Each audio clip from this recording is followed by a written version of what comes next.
41 دن میں تمام قرضے بھی ختم، اپنا گھر بھی بن جائے گا، اور مالی پریشانی آپ کے آنے والی 7 نسلوں میں بھی انشاءاللہ مالی پریشانی ختم ہوگی۔ شکایت نہیں ہوگی کہ میرے اس وظیفے نے کام نہیں کیا، ایسا آج تک نہیں ہوا اور نہ آئندہ ہوگا انشاءاللہ۔ آپ کا اپنا گھر بھی بن جائے گا، آپ کی مالی پریشانی بھی ختم ہوگی، اور آپ کے تمام قرضے اتر جائیں گے۔ ساری زندگی آپ کی پریشانیوں میں گزر رہی ہے، تو چلو میں آج آپ کو ایسا نہیں کہتا کہ ایک دن آپ نے سورہ قریش کو میرے بتائے ہوئے طریقے کے ساتھ صرف اور صرف 41 مرتبہ 41 دن تک پڑھنا ہے، اور پھر اس کے اثرات دیکھنے ہیں۔ آپ پر لاکھوں کروڑوں کے قرضے ہوں، انشاءاللہ 41 دن میں اتر جائیں گے۔ آپ مالی پریشانی سے دوچار ہیں، آپ کی مالی پریشانی ایسی جڑ سے ختم ہوگی کہ آنے والی 7 نسلوں میں بھی کبھی مالی پریشانی، مالی ٹینشن نہیں ہوگا۔ آپ گھر بنانا چاہتے ہیں لیکن آپ کا گھر نہیں بن رہا، اپنا گھر نہیں، آپ کرایہ کے مکانات میں رہتے ہیں، کبھی ایک در پہ کبھی دوسرے در پہ، انشاءاللہ 41 دن میں آپ کے نئے گھر پر کام شروع ہو جائے گا۔ یہ آپ بالکل ایگریمنٹ، 100% ایگریمنٹ۔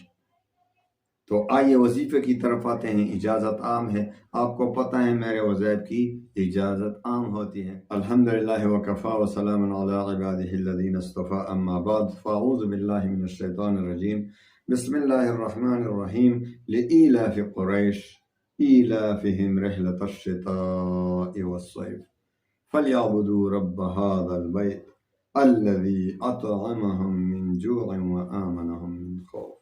صدق اللہ العظیم۔ السلام علیکم ورحمۃ اللہ وبرکاتہ۔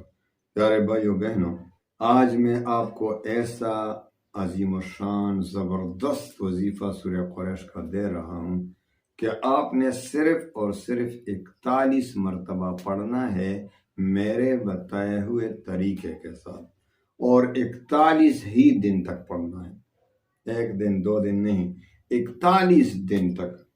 آپ کی مالی پریشانی جڑ سے ختم، کیونکہ آج کل کی جو سب سے بڑی پریشانی کیا ہے، مجھے جو سب سے زیادہ واٹس ایپ پہ میسج آتے ہیں وہ مالی پریشانی اور قرض کا بوجھ، مالی پریشانی اور قرض کا بوجھ۔ تو قرض بھی ختم ہوگا، یہ فکر نہ کریں، یہ تو لاکھوں قرض ہے، کروڑوں قرض ہے، اربوں کھربوں کے قرض ہیں۔ انشاءاللہ العزیز 41 دن میں آپ کی تمام قرضوں کی پریشانی ختم، تمام قرضے اتر جائیں گے۔ پھر کوئی کمنٹ کرے گا جس طرح پہلے کیا تھا کہ وہی پاکستان کے قرضے کے لیے کریں، بالکل پاکستان کے قرضے کے لیے کریں، لیکن سارے مل کر پاکستان والے کریں۔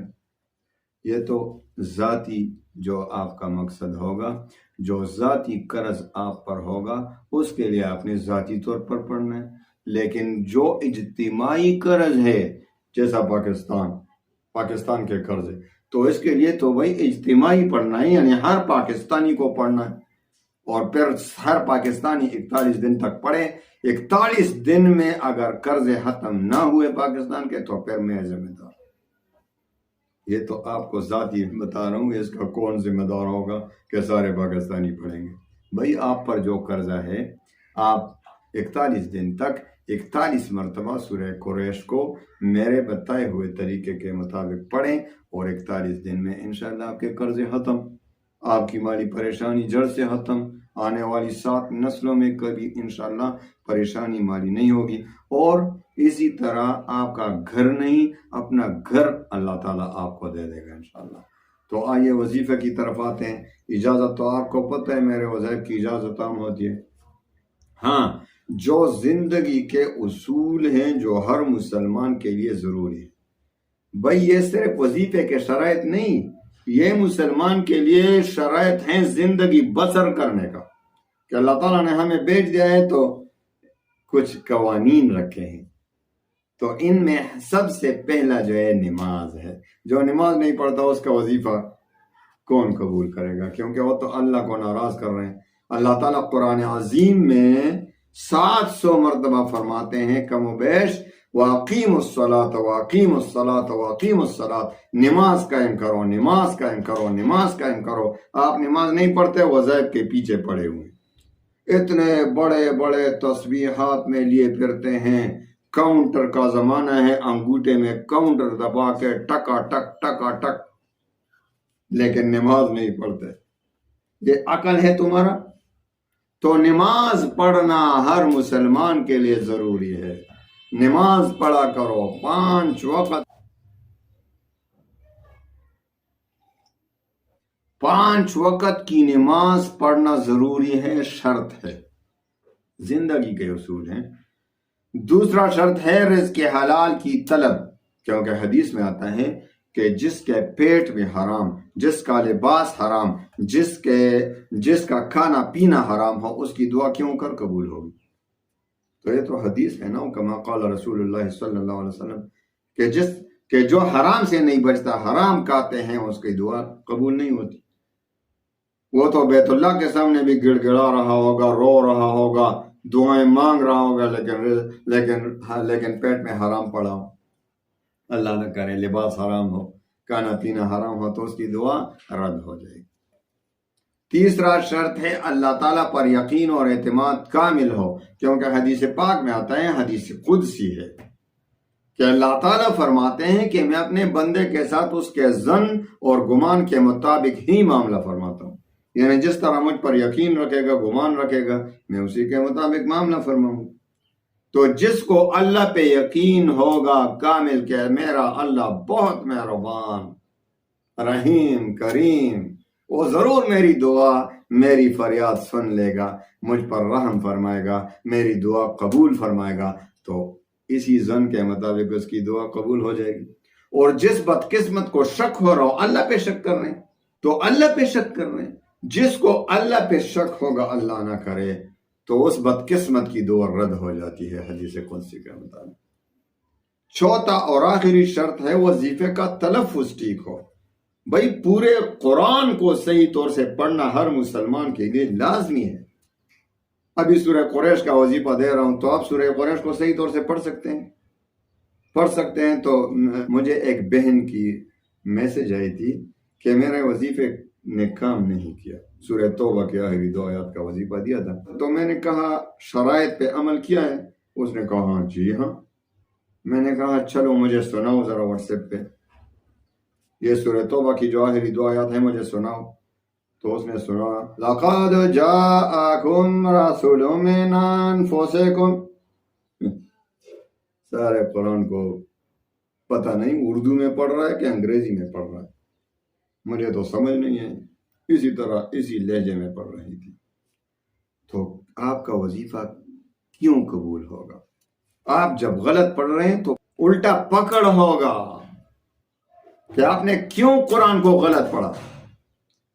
تو بھائی قرآن عظیم کو صحیح طریقے سے پڑھنا، وظیفے کا تلفظ ٹھیک ہو، چوتھا شرط۔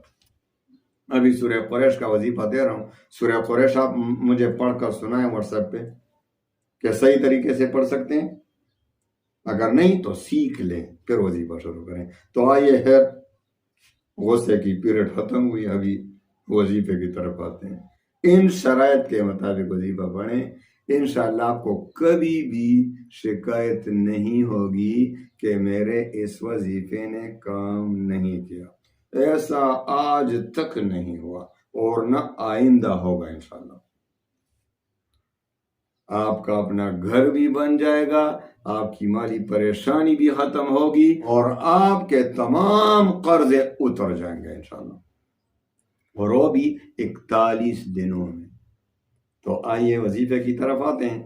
تو آپ نے رات کو یہ وظیفہ پڑھنا ہے، یہ بات یاد رکھیں کہ آپ نے تہجد کے وقت یہ وظیفہ پڑھنا ہے۔ سب مشکل ہے بھائی، تہجد کی نماز پڑھا کریں۔ جو چاہتا ہے قبر میں مجھے روشنی حاصل ہو، اندھیرا نہ ہو، تو وہ رات کو نماز پڑھا کرے تہجد کی۔ اور جو بڑے بڑے درجے چاہتے ہیں آخرت میں، وہ تہجد کی نماز کبھی نہ چھوڑے بغیر کسی عذر کے۔ تہجد کی نماز پڑھا کریں. بڑے بڑے درجے ملنا بغیر تہجد کے بہت مشکل ہے بھائی میرے بہن بھائیوں. تہجد کی نماز پڑھا کریں. ایک مرتبہ آپ کو عادت پڑ جائے گی پھر آپ رہیں گے نہیں بغیر تہجد کے.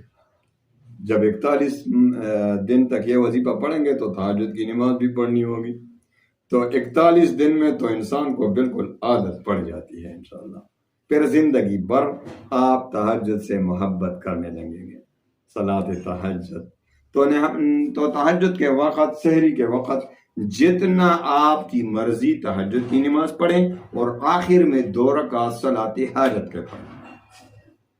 صلاۃ حاجت میں پہلی رکعت میں 11 بار سورہ کافرون سورہ فاتحہ کے بعد قل یا ایھا الکافرون، اور دوسری رکعت میں سورہ فاتحہ کے بعد سورہ اخلاص قل ھو اللہ احد 11 بار پڑھیں. اس کے بعد جب نماز سے فارغ ہو جائیں تو 11 بار درود شریف پڑھیں اور 41 بار پہلی مرتبہ جب پڑھیں تو اعوذ باللہ بسم اللہ سمیت، اور پھر جب بعد میں پڑھیں تو صرف بسم اللہ سمیت 41 بار پڑھیں. آخر میں پھر 11 بار درود شریف.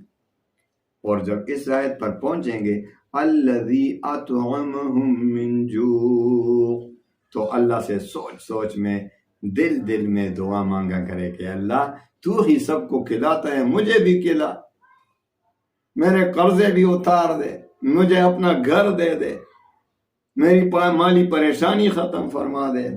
دل میں یہ سوچیں. آخر میں جب 41 بار پورا ہو جائے تو پھر 11 بار درود شریف پڑھیں، جو بھی درود، لیکن بہتر یہ ہے کہ درود ابراہیمی پڑھیں. اور اس کے بعد خوب گڑ گڑا کر دل سے رو کر دعا مانگیں. انشاءاللہ العزیز 41 دن مسلسل اس پر عمل کریں. 41 دن میں تمام قرضے بھی ختم، اپنا گھر بھی بن جائے گا، اور مالی پریشانی آپ کو تو کیا، آپ کے اہل و عیال تو کیا، آپ کے آنے والی 7 نسلوں میں بھی انشاءاللہ مالی پریشانی ختم ہو جائے گی. اللہ تعالیٰ تمام مسلمانوں کے ہموم پریشانیوں کو خوشیوں میں بدل دے. وآخر دعوانا ان الحمد للہ رب العالمین.